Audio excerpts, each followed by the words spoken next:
Hello, hello, Pisces Collective. Ako po si James from James Tarot PH. Ito po ang inyong weekly reading for December 15 hanggang 21.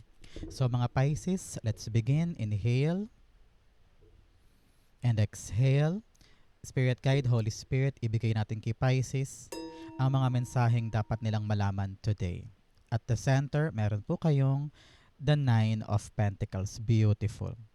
In the area of what you need to focus, meron po kayong the Nine of Swords. Wow! Meron po kayong 9-9, napakaganda. In the area of what you need, meron po kayong the Ace of Wands. Beautiful.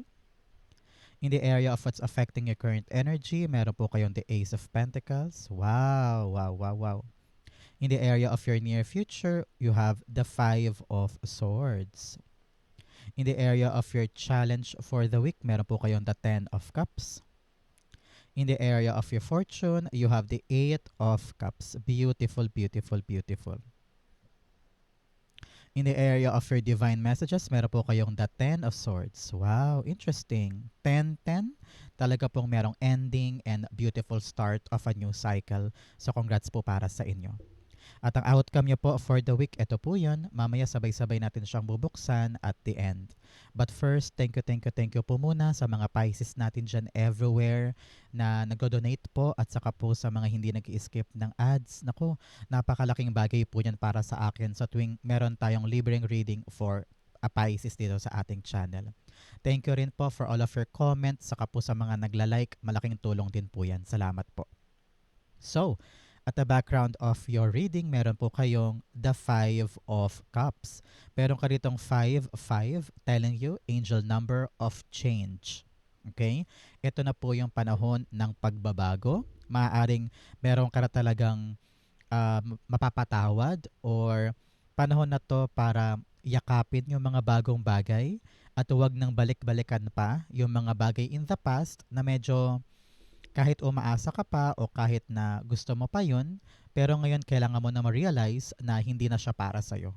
And you need to open yourself for brand new things na talagang may dulot ng maganda para sa'yo. No? So partneran natin to ng card of the week.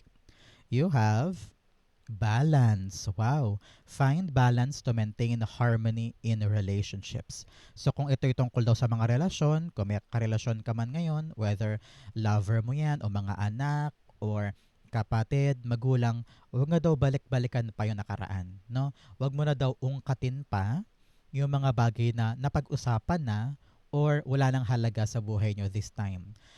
Narinig ko, huwag nyo daw tuklapin ang mga sugat na naghilom na para totally everybody ay talagang happy and contented. Okay?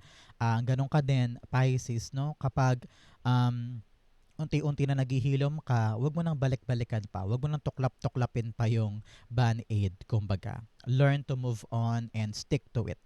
Okay? Napakahalaga niyan for you. At the center, meron po kayong the Nine of Pentacles. This week, sinasabihan po kayo Pisces ng iyong spirit guides na panahon na para pagtuunan mo yung mga pansarili mong kaligayahan. Pera mo, ipon mo, mga pinupundar mo for yourself, for your future, no? It's all about self-enrichment, no? Talagang pagibigay ng power sa'yo, independence, financial freedom, no? Panahon na para simulan mo yan.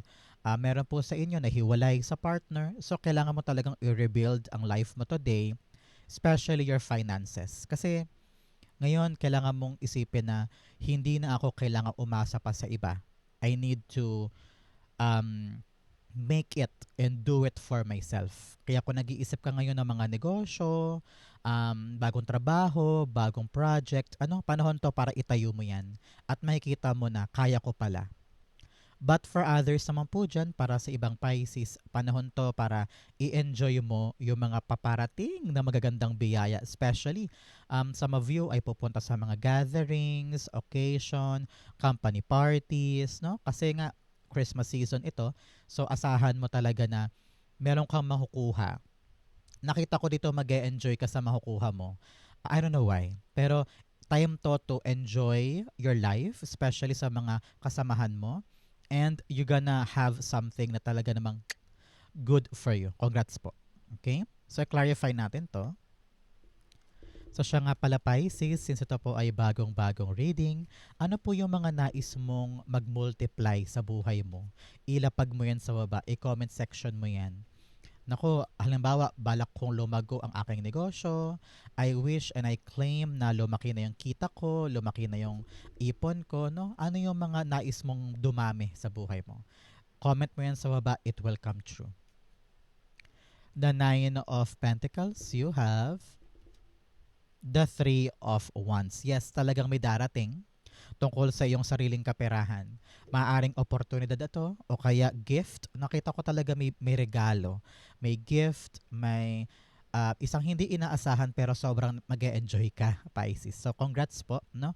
And sabi dito, kapag may dumating na blessings, grab it and use it in your advantage para mapalago mo siya at ma-enjoy mo. Okay? You have 9-9 here. Sinasabihan po kayo ng yung spirit guides, Pisces, na i-release mo na daw yung negativity. Ito yon with the 5 of cups. Meron ka daw mga bagay sa buhay mo na kailangan mo ng pabayaan, kailangan mo ng i-let go because sabi na yung spirit guides, it's not working anymore. Okay? Saka parang pas na yun tuldukan mo na, pinapahirapan mo daw sarili mo. Ano? Make sure na ikaw haharapin mo yung ngayon at bukas. Okay? Importante yan. Isa-isip mo yan. In your what you need to focus, meron po kayong the Nine of Swords. Kailangan mo daw mag-focus ngayon, Pisces, sa mga positibong solusyon sa iyong mga problema. Huwag mo daw laging isipin na, hala, wala na akong solusyon, hala, wala na akong mahanap na paraan, paano to. Makakahanap ka ng tamang paraan. Okay? Ang kailangan mo lang dito, mag-relax. Okay? You don't need to parang pahirapan masyado ang sarili sa kakaisip. Kasi darating din yan Hanggat lalo ka nag-iisip, lalo ka mawawala ng choices. Kasi pinipressure mo ang isip mo, pinipressure mo ang sarili mo. Hayaan mong ibigay sa iyo ni God yung mga solusyon at the right time, at the right moment. Sa ngayon, habang nanonood tayo, kailangan mong ma-realize, Pisces, na things will turn out good. Everything will be fine. Ang kailangan mo manalig, magtiwala, magkaroon ng pananampalataya that everything will be okay.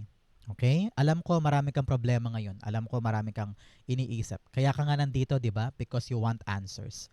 Pero ito ang malinaw na sagot sa'yo. Huwag mo daw masyadong dibdibin ang mga problema mo. Kasi merong solusyon yan. Ang kailangan mo, positive thinking. Ang kailangan mo, tiwala sa sarili, nakakayanin mo. Ano man ang mangyari. Okay? Kaya ka lalong problema ng ganyan kasi nag-overthink ka. Nag-overanalyze ka. Kailangan simplihan mo lang ang iyong solusyon, simplihan mo lang iyong emosyon. Huwag mong paghaluin. Okay? Clarify natin yan. The Nine of Swords.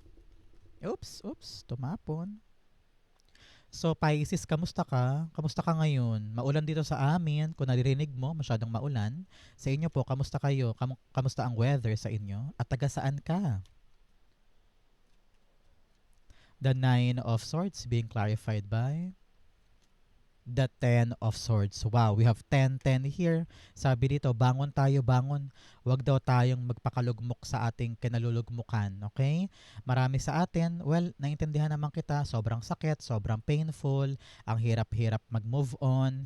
Pero kapag daw lagi tayong nasasanay na nakalubog tayo sa kumunoy na yan, lalo tayong mahihirapan. So, bumangon ka, Pisces. Okay? Pilitin mo ang sarili mo. May paraan, may solusyon. At hindi pa ito ang huli. No? Hindi pa huli ang lahat for you.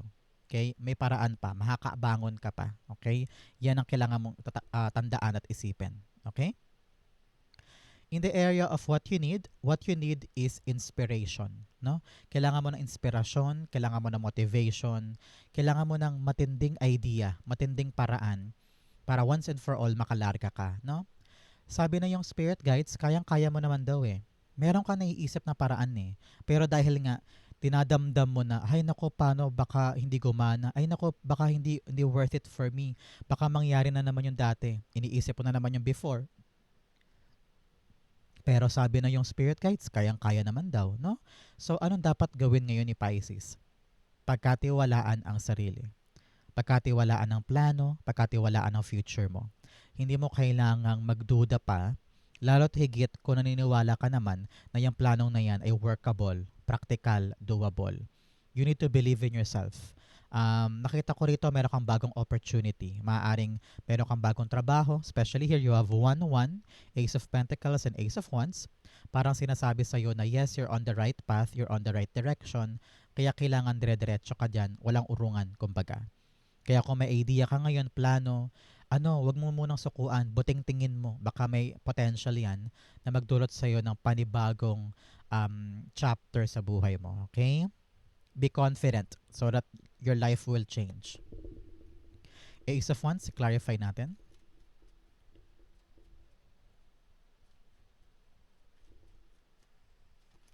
The Judgment card. Yes, kapag meron ka mga na-realize, meron kang nalaman or impormasyon na nakuha, actionan mo. Kasi yung mga bagay na yan, yun yung magdudulot sa'yo sa pagbabago sa buhay mo. Example, na-realize mo na, ay, bakit ba ako nag-overtime? Hindi naman nag-a-appear sa payslip ko yung dagdag overtime. So, pag na-realize mo yun, a-actionan mo. Sabi mo, okay, now, imbis na mag-overtime ako, gagawa na lang ako ng sideline sa bahay pag uwi ko. At least kumita pa ako na mas malaki kaysa dun sa overtime pay. Para mga ganyan. So, kung ano man yung mga marirealize mo today, mag-isip ka ng paraan kung paano mo siya maitatama, then boom, dire-diretso ka na, you're on the right path. Okay? Kaya importante ngayon, Pisces, kung ano ang nasa idea mo, kung ano ang plano mo, kailangan talaga may lakas ka ng loob para gawin yan. Kasi kung wala kang lakas ng loob, sayang yung idea. Okay? Importante to for you. So, whatever, kung ano man yung mga marirealize mo, wag mong i-avoid, harapin mo para maitama mo pa siya. Okay? In the area of what's affecting your current energy, meron po kayong the Ace of Pentacles. Wow, talagang new opportunity, new beginning. Baka ngayong linggong ito, baka mag-try ka na umattend ng mga bazaar, sumali sa mga food stalls, ganyan, no? Maraming pagkakataon for you. Baka mag-catering ka bigla o tumanggap ka ng mga clients for bake macaroni mo. Pwede mga ganon, no? So, makakaisip ka ngayong linggong ito, Pisces, na mga paraan kung saan kaching ang makukuha mo. At mag-enjoy ka dito ha, with the Nine of Pentacles. Talagang nakita ko rito yung paglago ng iyong sariling pera. So, napaka-busy ng linggong ito para sa'yo sa pagdating ng bagong blessing. At pagdating ng opportunity na to, maaaring trabaho to, sideline, or literal na pera. Baka may magbayad sa iyo ng utang, no? Who knows? Nako, baka hinihintay mo yan, no? So, itong pera na to, magagamit mo to enjoy your life. Okay? Kung nanggaling ka sa pain, panahon to para baguhin mo ang buhay mo na i-enjoy mo naman siya para hindi ka laging nag-dwell sa past at saka sa mga nangyari before, no? Baguhin mo ang buhay mo, mag-enjoy ka ngayon kesa damdamin to. Okay? Napakahalaga niyan for you. I-clarify natin siya. The Ace of Pentacles being clarified by... Oops, tumapon. The Strength card. Yes, sabi dito, gamitin mo daw yung strength mo, yung tibay ng loob, lahat ng mga pinagdaanan mo, experiences, no? Gamitin mo daw yan para mapangalagaan mo itong bagong blessing. Alam mo na, syempre, lahat naman tayo, di ba, sumabak tayo sa unang trabaho, no? So, alam mo yung mga effort na dapat mo ibigay. Alam mo yung mga pagpapakayod at pagpapawis na kailangan mong gawin para itong blessing or opportunity na dumating ay hindi masayang. So, yun ang kailangan mo this time is to be strong, panghawakan, maging hands-on ka dyan, at gawin mo yung makakaya mo para tumubo ito at maging kapaki-pakinabang in your financial freedom and financial abundance. Okay? Kasi kayang-kaya mo lumago ngayon. Kaya gawin mo makakaya mo ha para pagtibayin ito. Bigyan kita example ha. May dumating na opportunity. Sabi, huy, Pisces, pwede tayo magbukas ng bazaar. Sali tayo sa bazaar. So, ito na yung hinihintay mo na pagkakataon para magkapera. So, kailangan mo daw tibayan ang loob mo para kayanin mo yung proseso sa bazaar, makapagbenta ka doon, hands-on ka everyday, para makuha mo yung perang gusto mo. Parang ganun. Okay? So, panahon to na hard work and taking the opportunity at pigain mo siya hanggat sa makuha mo yung tamang katas, di ba? Parang ganyan. So, congrats po sa inyo. I-claim mo to, ang pagdating ng yung pera na magpapalago sa yung buhay this time. So, congrats sa mga bagong opportunity, sideline, trabaho na makukuha mo this week. Congrats po. In your near future, meron po kayong the Five of Swords. Si Five of Swords, sinasabi na yung spirit guides na wag mo na daw pansinin pa yung sasabihin sa'yo ng ibang tao pertaining dito sa mga ginagawa mo. Nakita ko rito super independent ka eh. And ginagawa mo yung mga bagay na talagang magpapaligaya sa'yo, magbibigay sa'yo ng fulfillment, happiness, satisfaction, and matagal mo tong hinintay eh, matagal mo tong hinangad eh. Kaya normal na maraming inggit sa paligid, Pisces, no? Maraming mga tao ang hindi ka maiintindihan, gagawan ka ng issue, gagawan ka ng drama, kasi nga laway na laway sila sa mga meron ka. Anong dapat gawin ni Pisces? Dead ma. Okay? Dead mahin mo sila. Kasi hindi sila makakatulong sa'yo. Always focus on your goal. Ang kailangan mo ngayon, manalo, magwagi. Pero kung silang mga taong yan ay hindi ka maintindihan, whether family member mo yan, or kapatid, or lover, no? Naku, masakit yan kung lover pa. Pero sabi mo, kailangan mong buuin yung para sa'yo. Your freedom, your power, no? And yun ang kailangan mo unahin ngayon, ang kinabukasan mo. At kung ito talaga yung path para kunin yun, do it. Time na to take a risk for a better future. Okay? So, ang tabayanan mo to, 5 days, 5 weeks, or 5 months after watching this video, dyan mo marirealize na, okay, kung solo lang ako sa laban na to, okay lang, at least kayang-kaya ko lumaban. Kumbaga nagbabago na yung pananaw mo sa mga bagay-bagay at nagiging malinaw kung sino yung mga importante at sino yung hindi. Okay? The Five of Swords being clarified by the Four of Cups. Yes, ngayon talagang hinahanap mo yung para sa'yo. Dismayado ka na for a lot of times. Kasi yung mga nilakad mo before, mga inasikaso mo before, parang walang nangyayari, no? And you want more. You want to level up. You want to reach a new heights. You want to be bigger, bolder, better, no? And maraming tao dyan ang maaaring sumagabal sa'yo or hindi makaunawa sa'yo. Kaya importante, manalig ka sa mga bagay na gusto mo. Manalig ka sa mga bagay na hinahangad mo at kapitan mo yon. Ang narinig ko, Pisces, maging unapologetic ka pagdating sa mga gusto mo. Hindi mo kailangan mag-explain sa iba. Hindi mo kailangan mag-excuse sa iba. Ang sayo ay iyo. Okay? Kung pangarap mo yan, kunin mo hanggang dulo. Okay? Good for you. Congrats po. In your challenge, meron po kayong hidden desires. O Pisces, panahon na daw para simulan mo yung mga bagay na minimithi mo pero hindi mo sinasabi sa iba. Siguro nahihiya ka. For example, ako, pangarap ko sana makasayaw ako sa Zumba. Example lang yan ha. Hindi ka sa akin yan.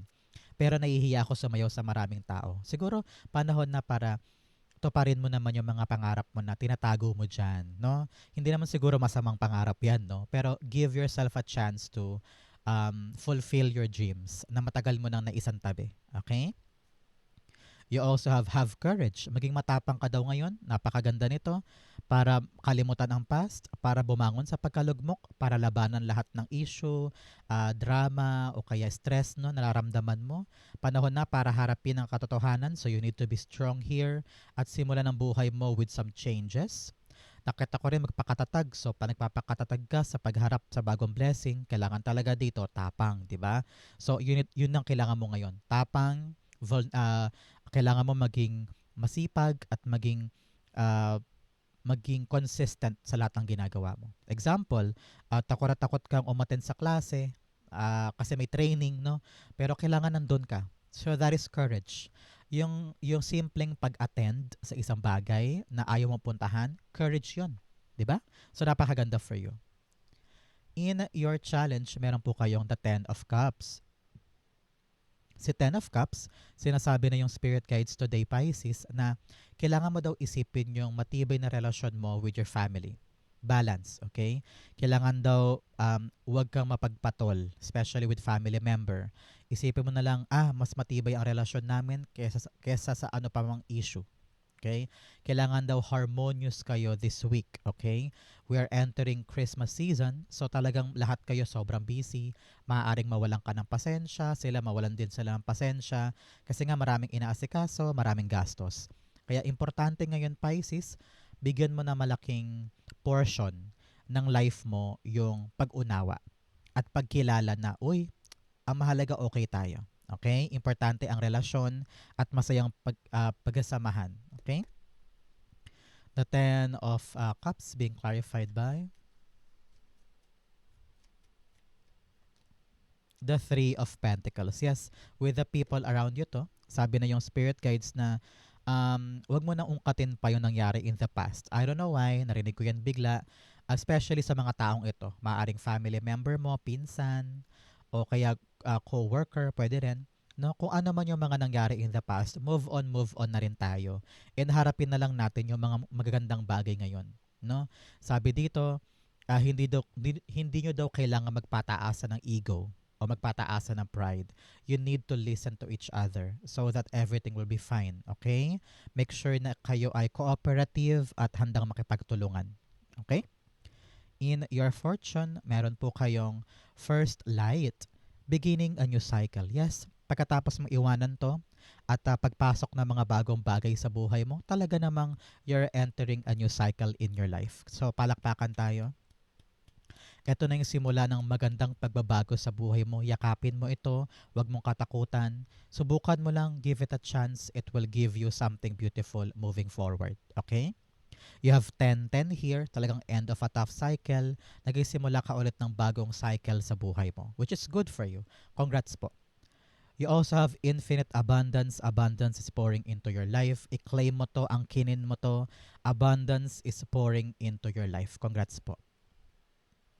In your fortune, meron po kayong the Eight of Cups. Nakita ko po dito, Pisces, handa mo nang iwanan, talaga naman, yung mga bagay na talagang marirealize mo this week na, ay, hindi pala talaga para sa akin yun. Ay, bakit ba ako umasa dyan? Bakit ba binuhos ko lahat ng buhay ko dyan, ng expertise ko dyan, ng pagmamahal ko dyan, ng effort ko dyan?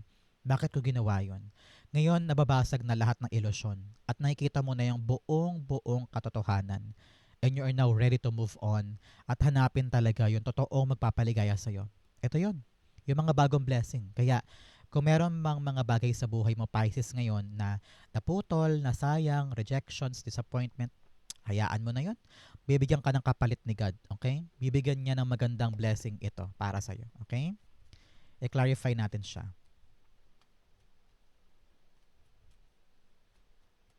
You have the Eight of Swords. Yes, for a very long time, akala mo parang stuck ka, no? Parang feeling mo hindi ka makagalaw, hanggang dito ka lang, wala kang solusyon sa maraming bagay, you feel so hopeless for many times. Pero ngayon, makakahanap ka talaga ng courage and balance para lumaban, lumarga, have courage sa mga bagay na gusto mong hanapin. Hindi ka na nakakulong, hindi ka na nakatali, hindi ka na limitado, kumbaga Pisces. Ngayon, ang linggo ng paglaya mo tukol sa mga bagay na talagang hindi na para sa'yo. So, set yourself free para mahanap mo talaga yung wish mo, yung fulfillment mo, yung satisfaction mo, and happiness. So, congrats po. Ito na yung start ng pagbabago ng buhay mo. Congrats, congrats, congrats. I-claim mo to, i-like mo to. This is gonna be good for you. In your divine messages, meron po kayong what do you need to release? Yes, sinabi ko sa inyo kanina with 9-9, ano ba yung mga bagay na dapat mo nang pakawalan na hindi na worth it ng time mo, hindi na worth it para sa buhay mo? You need to figure that out this time, Pisces, okay? You also have you and your loved ones are safe. Magalak ka, Pisces. Binibigyan po kayo ng garantiya ng iyong spirit guides and angel guides na ikaw at buong pamilya mo ay safe kayo. Ligtas kayo. Okay kayo. So congrats po and you are so blessed. I-claim mo yan. You are so blessed. Okay? In your divine messages, eto na po ang magandang payo sa'yo ng iyong spirit guides. Bumangon ka na daw.